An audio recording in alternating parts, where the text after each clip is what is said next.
معزز صافی حضرات، جیسا کہ آپ کے علم میں ہے کہ گزشتہ ایک ہفتے کے دوران ریاست اس لانگ مارچ جو اسلام آباد میں دھرنے کی شکل میں موجود ہے، اس کو ختم کرنے کے لیے کس طرح براہ راست طاقت کا استعمال کر رہی ہے۔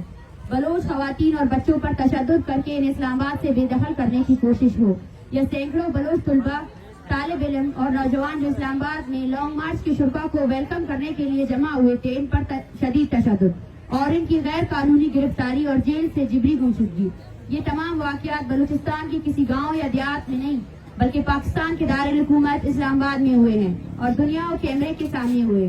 جس کے بعد اب کسی بھی ذی شعور انسان کو بلوچوں پر ہونے والے ریاستی جبر اور تشدد کے حوالے سے کسی شک و شبے میں نہیں رہنا چاہیے۔ ہزاروں میل دور سے شہید بالاچ اور لاپتہ افراد کے لواحقین اس امید کے ساتھ اسلام آباد پہنچے کہ ریاست شاید بلوچستان میں دیکھ نہیں پا رہی ہو، لیکن اسلام آباد آمد پر ریاست نے جس طرح دشمنوں جیسا سلوک اور رویہ رکھا اور ثابت کرنے کی کوشش کی کہ بلوچستان کے لوگ ریاست کے شہری نہیں ہیں، جنہیں پرامن احتجاج سمیت اپنے حقوق کے لیے آواز اٹھانے کی کوئی حق حاصل نہیں ہے،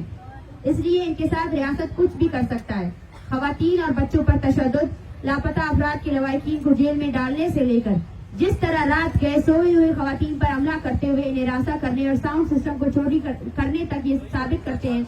کہ ریاست بلوچوں کے خلاف ہر طرح کے حربے استعمال کر رہی ہے۔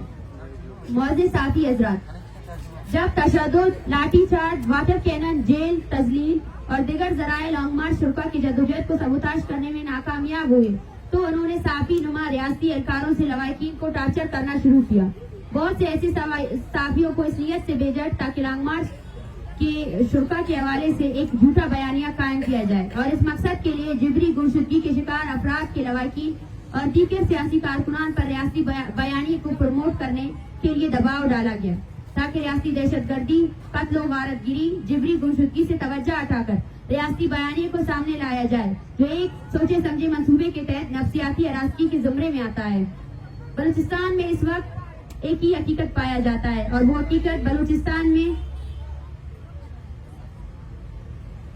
لوگوں کی نسل کشی، جبری گمشدگی، وسائل کی لوٹ مار، ڈیتھ اسکواڈ، ریاستی فورسز کی دہشت گردی، غیر قانونی چھاپے، قتل و غارت گری، بلوچوں کی سیاسی، انسانی، معاشرتی، معاشی استحصال اور ریاستی اداروں کے خلاف کے ظالمانہ اقدامات ہیں۔ اس وقت پورا بلوچستان ریاستی جبر، تشدد، بربریت اور درندگی کے زد میں ہے اور آئے دن اس میں اضافہ ہوتا جا رہا ہے۔ پوری دنیا کے سامنے جب ریاست پرامن مظاہرین کے ساتھ اس طرح پیش آتا ہے تو آپ سمجھ سکتے ہیں کہ بلوچستان میں میڈیا اور انٹرنیٹ کی غیر موجودگی میں ریاست کا رویہ کیسا ہوگا۔ اسلام مارچ کے حق میں مکران سے لے کر ڈی جی خان اور کراچی سندھ کے درجنوں علاقوں میں بلوچوں نے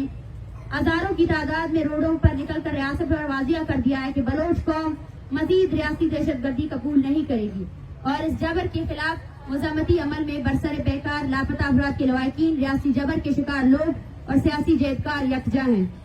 معزز صافی حضرات، ریاست کی سنجیدگی اور مسائل کے حوالے سے مذاکرات کی انتہا یہ ہے کہ جہاں ایک جانب پریس کانفرنس کر کے کہا جاتا ہے کہ مظاہرین کے ساتھ مذاکرات کر کے مسائل کو حل کیا جائے گا، تو دوسری جانب مظاہرین کو گرفتار کرنا، اغوا کرنا، اٹھانا، تشدد کا نشانہ بنانا اور ہراساں کرنے کا عمل شدت سے جاری ہے۔ پاکستان کے انصاف کا اعلیٰ ادارہ ہائی کورٹ میں بھی بھرپور جھوٹ بولا گیا۔ 2 دن پہلے میڈیا میں اسلام آباد پولیس نے تمام طلباء کی رہائی کی جھوٹی خبر چلائی، جبکہ حقیقت یہ ہے کہ تمام طلباء اب تک بازیاب نہیں ہوئے ہیں، جو ریاست کی غیر سنجیدگی کو واضح کرتی ہے۔ جبکہ ایک طرف جہاں مذاکرات کرنے کی باتیں ہوتی ہے تو دوسری جانب رات گئے سوئے ہوئے مظاہرین کو ہراساں کرنے کے لیے بندوق سے حملے کیے جاتے ہیں، جو ہمارے ان خدشات کو حقیقت میں بدل دیتی ہے کہ ریاست بلوچستان کو ایک کالونی کی طرح ڈیل کرنے کی کوشش کر رہی ہے۔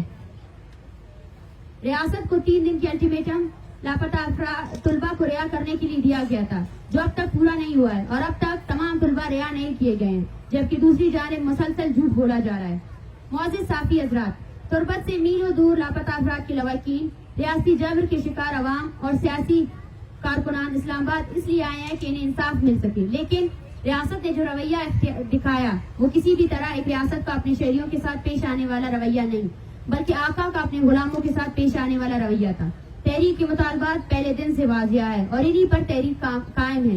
ریاست کو درج ذیل مطالبات پر اگلے 7 دنوں کے لیے مذاکرات کا وقت دیتے ہیں۔ اقوام متحدہ کی ورکنگ گروپ کی سربراہی میں بلوچستان میں انسانی حقوق کی خلاف ورزیوں کی تحقیقات کے لیے ایک فیکٹ فائنڈنگ مشن بھیجا جائے۔ بلوچستان میں جبری گمشدگیوں اور ماروی عدالت علاقتیں ختم کرنے کے لیے اقوام متحدہ کی ورکنگ گروپ کی موجودگی میں معاہدے پر دستخط کیا جائے. تمام جبری طور پر لاپتہ کیے گئے بلوچوں کو، خاص طور پر جن کے اہل خانہ اس دھرنے میں شامل ہے، کو فوری رہا کیا جائے. بلوچستان میں ماورائے عدالت قتل کے سرغنہ ادارہ CCD پر پابندی عائد کی جائے اور ریاستی ایجنسیوں کی سربراہی میں چلنے والے ڈیتھ اسکواڈز کو خاتمہ کیا جائے، جس کی تحریری اعلامیہ جاری کیا جائے.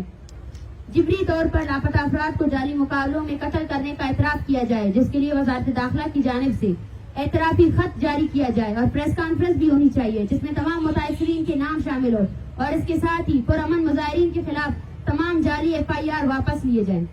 اگر درج بالا مطالبات پر ریاست نے سنجیدہ مذاکرات نہیں کیے اور سنجیدگی نہیں دکھائی اور جس طرح انہوں نے گزشتہ ایک ہفتے کے دوران مظاہرین کے ساتھ رویہ رکھا ہوا ہے اور یہ سلسلہ جاری رہا، تو ایک ہفتے کے بعد تحریک کی جانب سے ریاستی نسل کشی کی پالیسیوں اور بلوچستان کے ساتھ کالونی جیسا سلوک کرنے پر ریاست کے تمام اداروں سے واضح مایوسی کا اظہار کر کے ہم اپنا مدعا